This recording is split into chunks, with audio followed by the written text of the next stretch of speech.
Welcome back to FutureWerx, where the future of warfare and technology is brought to life.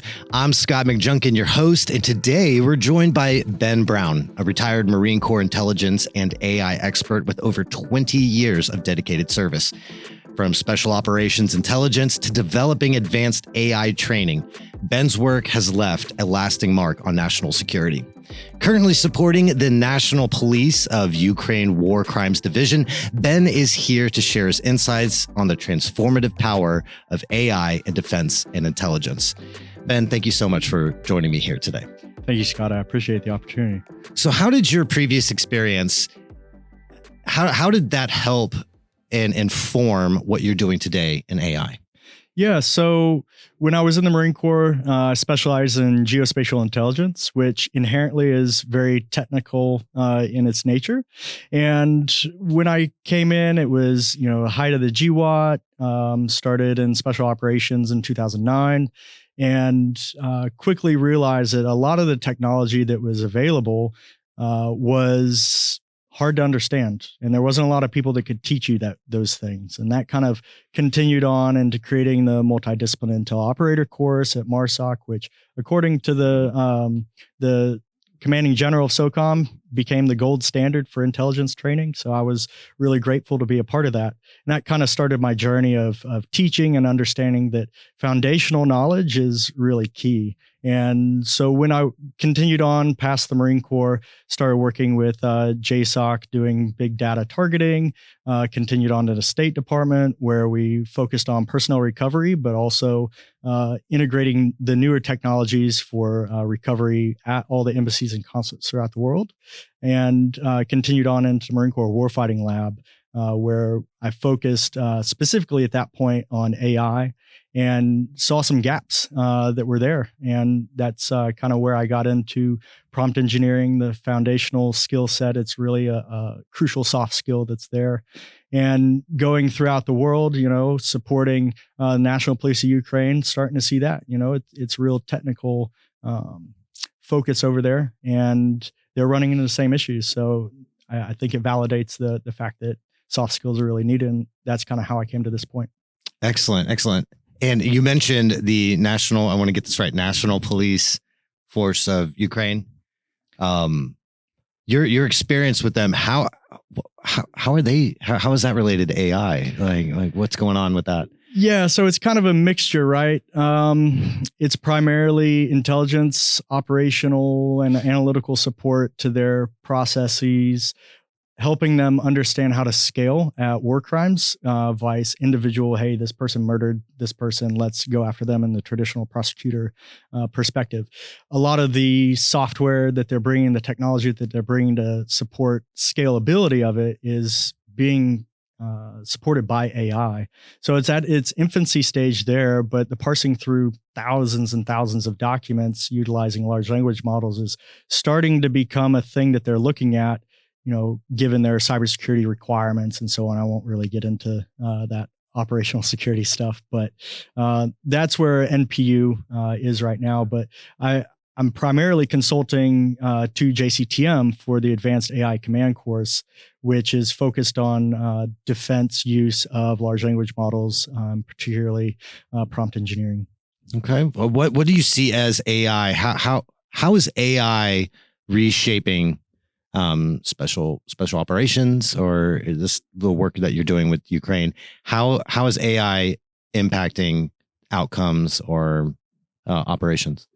Yeah. So before I came into the consulting job as my primary, source of income and my actual job, I worked on the Intel data science team at SOCOM, and that was originally kind of focused on dashboards and visualization of data. We really pivoted pretty hard into generative AI. What can machine learning do? And that all was focused on processing large amounts of data at an easy to understand level. You're not having to learn Boolean logic. You're not having to do SQL searches. This is natural language. And those impacts go a long way, right? The AI is not replacing a human.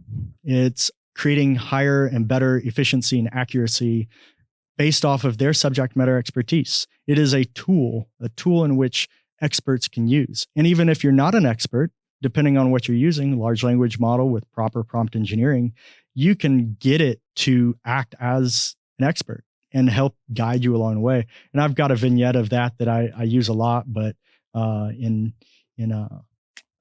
yeah, we don't have to go into that right now. What do you see as the role, AI's role in real-time intelligence, like gathering, or what your expertise? I don't want to. So what I'm really focused on is large language model use. That is the foundation of all AI user interfaces, in my opinion. If you interact with it beyond a button push, it's going to have some sort of a language model behind it. And real-time work within operations, within intelligence, any of the warfighting functions, those are going to be amplified by processing data at a significant rate. You're talking about being able to ingest tens, hundreds of documents, chat with them, parse through them. You can ask the model to create personas, to red team your information. If you're providing briefings to individuals, especially decision briefs to senior leaders, you can create a persona for that senior leader with their historical decisions and policies that they've had, and really become surgical in what you're doing. And when it comes to real-time operations, that's really big, because you can have an unbiased system working on a problem set that you might be too close to understand the larger picture. You might be looking for one bad guy or a group of bad guys, but missing maybe the geopolitical impacts of either taking those guys off the playing field, or who they're tied to, and maybe go after that, pivot, and so on, like in that regard. So at its very core, AI is getting you the boat to get you from swimming in sensors and drowning in data to be where you could control it, really make it useful. I like this idea of brainstorming. Right? What are the potential outcomes? Give me questions or answers that I wouldn't even consider if this certain scenario was going to happen. Right? And that's how I understand what you're saying. And you're able to kind of extrapolate, a chain of reaction or chain of actions that would happen afterwards. That probably, how much time do you think that saves you? Compared to what you traditionally used to do?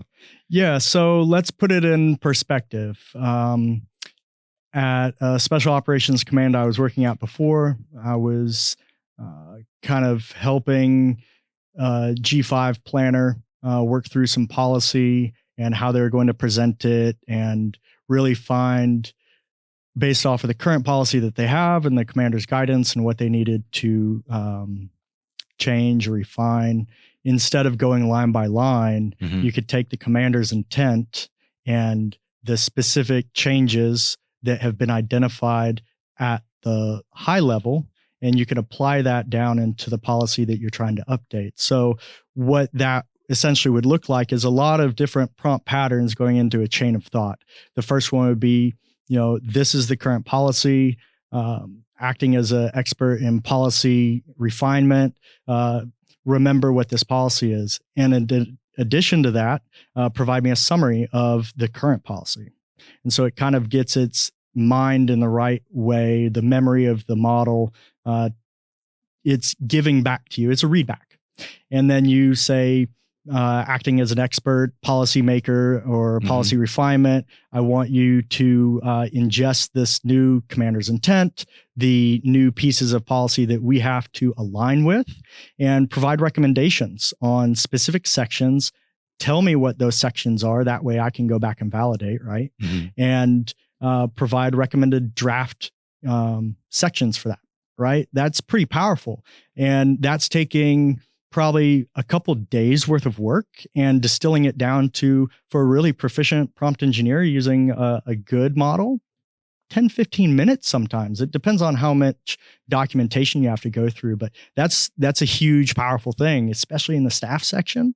Like, you're you're doubling yourself over every day trying to parse through this. So the effects on it is huge, and some might say the efficiency, the velocity, whatever it may be, you're just getting faster. But as the subject matter expert in it, you're also able to validate the answers that's coming across the board.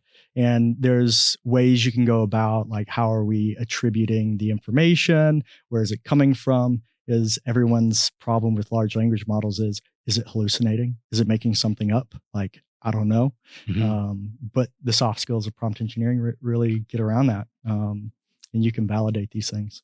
Yeah. And that level of efficiency that you've seen just in your world, imagine what that's doing across the DoD, or that level of efficiency happening. And so decisions, work is being done faster and faster. And I can only imagine in the future that this AI tool and the large language model and the prompting is going to be perfected to such an extent that what do you think is going to happen, 10, 15, 20 years from now? What kind of world, your own opinion, not an endorsement of, any group, but what do you see? What do you think is going to happen? So Moore's law is going to become a really huge thing. Okay. Right. Yeah. So technology is going to compound itself at a massive rate, at a really fast rate. And we've already seen that with ChatGPT 3 or GPT-3 coming out, 2-3 years ago at, mass market. And that was hallucinating a lot. It was okay. And then you get to GPT-4o, you get to Claude Sonnet 3.5, you get to these open models like Llama from Meta, you get all of these models that are being identified by the DoD. We need to integrate these. They all have their capabilities and limitations with the amount of data that they could take. What we're looking at most likely is a capacity. If the defense industry or Department of Defense has the capacity to increase compute power while at the same time utilizing models and various additions like agents and so on, they can reduce the amount of compute that's required and get you better answers, because it's starting to understand this model is needed for this kind of an answer. And this one's, maybe a lesser powerful, lower amount of compute required. And that is, I think, where the future within the next 5-10 years we're going to be looking at is the technologies focused on getting more accurate, faster, and more economical in the compute sense. What result will that have? That's going to have an impact, I think, the most at the tactical edge. Taking the AI to the tactical edge, which I think is a pretty big gap right now, needing GPU, needing, high performance laptops. I mean, desktops are really where you start to see the big difference, and it's being done, but maybe people feel I've been doing this for 15 years. I have direct, access every single day to this information. I can think faster than a computer. And it takes 5 minutes to get an answer that I might have taken 6 minutes to, but I know for a fact that I've read this, whereas this is 5 minutes, 1 minute less, right? That'll move forward into, I have 15 disaggregated locations and I'm getting 15 locations worth of data at a fast moving rate against a near peer competitor that has home field advantage. They're hooked into all the networks there. We need to operate on a disconnected environment. How are we going to be doing that? COM windows, SAT, HF, UHF communications, all of these various pathways of communication and connectivity. That means the compute power has to be lower. The accuracy and speed has to be higher. And truthfully, complete buy-in by the service branches on implementing this. There's a lot of programs that are competing or resistant. I think in the next 5 to 10 years, that's going to go away. I think that the trend that I'm seeing now is that is moving forward. It is policy, senior leaders being comfortable with it. How are they going to codify the processes and the ethics and the responsible AI use? it's a really long answer to where do you think this is going to go and what kind of impact it's going to be. But it is a complicated topic. It's emerging. Emerging technologies are always, difficult. So I think that where it's going to impact the most is taking your complex and monotonous tasks and allowing you to focus on your primary tasks. It's going to automate and make things go faster for you. That way you can focus on the mission a lot more. So when it comes to topics of widespread adoption within a DoD, what are the main concerns that you think need to be overcome before that can possibly happen? Maybe in a set of three, right? So I know in the cybersecurity world, zero trust environment is a huge topic. How do we get there? I'm not the expert on that, but zero trust environment is one of the things that has to go into it. Mm-hmm. Simply because not necessarily the more data, the more better, right? But having access to data, if you're given the access to it, is important. The other part of that is going to be security classification of information. So if you're taking unclassified information, secret information, top secret information, how does the model output the appropriate classification level in paragraph or on the line or the overarching document? Mm-hmm. They haven't quite gotten into that. I know that there's some projects, Project Battering Ram, which I believe is the Air Force CDAO program office. They're working through that. And then the third part of that is,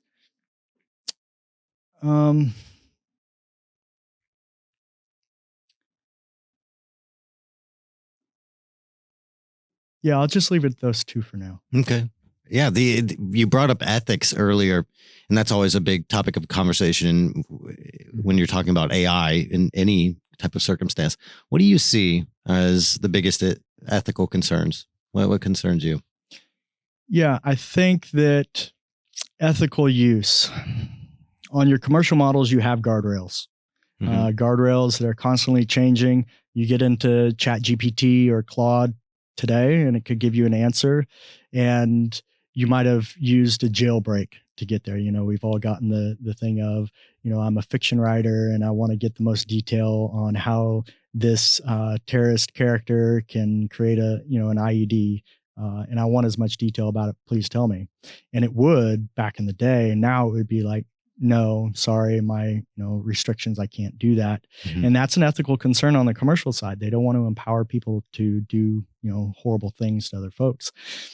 On the DoD side, if you're bringing open source models that don't have a lot of guardrails, or it's allowed to just run free, it's an ethical concern on the service member. Understanding how to responsibly use the AI, what the laws are on what they can and can't do, and then understand just because the AI says that this is the best course of action according to its gonculator calculation. There's a whole lot in the neural networks that do that. Doesn't mean that it is in accordance with the rules of law of war or what the rules of engagement are. These are all things that you kind of have to put in there. But if the architects of these systems aren't immediately putting into place because they're still trying to figure it out, that's going to be the biggest hurdle for the ethics when it comes to generative AI. No. Now stepping back from your role in the DoD, just you as a civilian person, and we think about 20 years from now, 30 years from now, what AI is going to grow into. What are you most excited about? Man, I grew up with the Dewey Decimal System and then transitioned into Yahoo, and now Google, Gemini, all of these things. I'm really excited to see how it's going to interact with the world around us. Is this going to be immediate information access? You're already seeing it with taking pictures and videos and having the models summarize it. Give me the highlights. Give me meeting notes. Tell me what this person looks like. Recreate this picture here at such a high level. How is that going to interact with augmented reality? How's that going to interact with virtual reality? Is that even going to be a thing in 20, 30 years? Or is it just going to be reality? Mhm. I'm excited to see how far the envelope gets pushed. Is again, at Moore's law, 20, 30 years from now is huge. I mean, the Think about 1990s. yeah, The the 1990s technological to now. advancement from then till now is Mhm. insane. And then if we think about that again, that another Mhm. leap, I Moore's th- law. I think that the technology is gonna, when you think about like quantum computing, organic computers, I think that's going to be the way forward, and that's going to really dictate how You the really technology. do. You think organic computing is It, that's what it's going to be? I don't see another way to transfer information fast enough unless you're looking at the organic biological side of things. Okay. And so computing power going to increase, more integrated into our lives, and also kind of blurring the lines between reality and what's not reality, maybe digital reality, AI reality. Mm-hmm. That's fascinating. It whenever we come up to the question of AI, we have to really understand that there is a line between personal and professional use, but also military is completely different. That's as you said, different type of guardrails and things like that. How do you think the bad guys are going to use it? I mean, they're already using it. The significantly more effective disinformation campaigns, information operations on both sides are getting more complex, more sophisticated, harder to detect, especially with fakes when you come to imagery. I mean, how many images of folks have you seen that look like it's a photo taken in 8K? That is going to continue to be a huge piece. And you don't have to be an expert in a topic to act as an expert is going to be another key piece. So if you want to talk about the small cell, disconnected cell in the terrorist world, they might be able to reduce the number of people in there because they could be teaching, how to use large language models, how they're going to be using AI. The world is their oyster just as it is ours. How imaginative can they be? I think we're going to be on the same trajectory. Arguably, and this is maybe controversial to say, those organizations will move faster and more effective than the DoD in its current construct. They're not restricted. They're not restricted the same way that we are. So they're going to work quicker, faster, or adopt it in different ways that maybe we didn't even know. One topic that always comes up with AI is everybody's ability to communicate faster, right? So how email and text messaging and all that sped up communication globally on a global scale that humans had never seen. AI supercharges that. And so the collaborative nature of it with the good guys and the bad guys will make future conflicts adapt and change to this new AI environment. How do you think that the conflicts are gonna? What do you think they're gonna look like in the future with AI kind of thrown in the mix?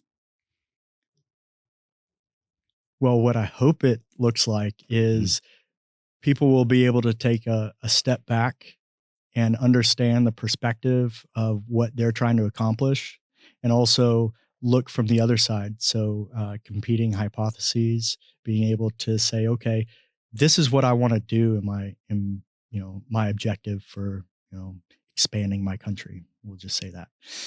And what would be the pushback from the folks that we're trying to take land from? How do we counter that? Or how do we work with them once we put the military part of DIME, into place? How do we then come to the diplomatic position stronger and reduce the amount of death and war that has to occur? And that, I think, is going to be the biggest impact of AI, specifically large language model use. In that regard, you can put yourself in that other person's seat, preempt the problems that they have with what you're trying to accomplish, be able to run a war game on what is an acceptable compromise for what we're trying to get to. And the altruistic idea is you can allow the generative AI to do the arguments between the two organizations, and then you come to the table with very surgical discussions, and conflict is resolved quicker. The reality, human nature, is they're going to be faster to hit you in the gut where it really hurts. They're going to be able to assess impacts of targets by their weapon systems, more targeted civilian population interaction, and the information campaign is going to get pretty big. So I think that's the hopeful, and then potentially the reality of the future of war with generative AI. Unfortunately, and you said it right, human nature, right? And it would be amazing if all sides of any kind of conflict would be able to be introspective like that and see it through another's eyes, and that would change policy. I mean, that would be a fantastic world to live in if there was a more of a empathetic view of both sides of the argument, and it would reduce lives cost, and hopefully shorten the amount of conflict time, and also what's needed to end a conflict, engage in one. So if someone, last question, if someone is interested in AI, of course they can't have your role, they can't have your deep integrated perspective, but you're an expert in the field of AI. And if people are interested in it and they want to know more and kind of delve into this world beyond chatting with ChatGPT, what would you suggest to them? Well, shameless plug over here. So I am the creator of the Advanced AI Command course that JCTM, that they've, I identified that gap and created that. And it is a certifying course that we're holding ourselves to the standard of a PMP type level. There is no international governing body for that. It's very comprehensive. We're focusing on the foundations of prompt patterns that go into prompt engineering, which is a higher, more advanced version of prompt crafting, which is kind of a folk style that most everybody uses. And that would be an educational path that I highly recommend. It's very comprehensive. And if you, as an organization, wanted it, what we're able to do, because it's all the same foundation, we can then take the practical application, the exercises, and really focus it in on what you care about. So if you're in acquisitions, if you are in technology, if you're into HR and recruiting, like, we can make that course specific to you. The other, self-learning things that are out there, there's a lot of resources on YouTube. Everybody's like, Google it, YouTube it. You can fix your washing machine because there's a lot of dirt in there by going to YouTube. I did that once. I actually did fix my washing machine because of a YouTube video. Right. So there's really good instructions out there. And the best thing that I can recommend is don't just trust somebody to give you an answer. Be inquisitive. Ask, why is what they're telling me? So maybe I'm doing a search engine optimization on my website and I'm using a large language model to do that. This person has created a prompt that I could copy paste into that. Why? Why is this person putting these words together in this order? Well, let me play around with it and see if I can get a more specifically refined answer for my problem set. And yeah, you said beyond just playing around with ChatGPT, but that's also an instructional tool. So, you could say, hey, I am new to prompt engineering and I want to learn more about it. I want you to act. So you use a persona prompt pattern. You say, I want you to act as an expert in prompt engineering with a specialization in instruction. I am a beginner. So the audience prompt pattern, I am a beginner that has only ever created an account on a large language model platform. And I only have skills that Google search would use. Explain it to me from the very beginning as if I have no experience, right? And it could provide a training plan. You could get more specific into the topics that you're interested in. Because I think that the interest of the topics is the most important part. The patterns and how you learn it is, going to come with it. Excellent. Thank you for that. That's all the time we have for now. But Ben, thank you so much for joining us here today. And For all of those watching today, if you enjoyed this video, go ahead and give us a like and subscribe and stay up to date with all things going on here at FutureWerx. I'm Scott McJunkin, and I'll see you later.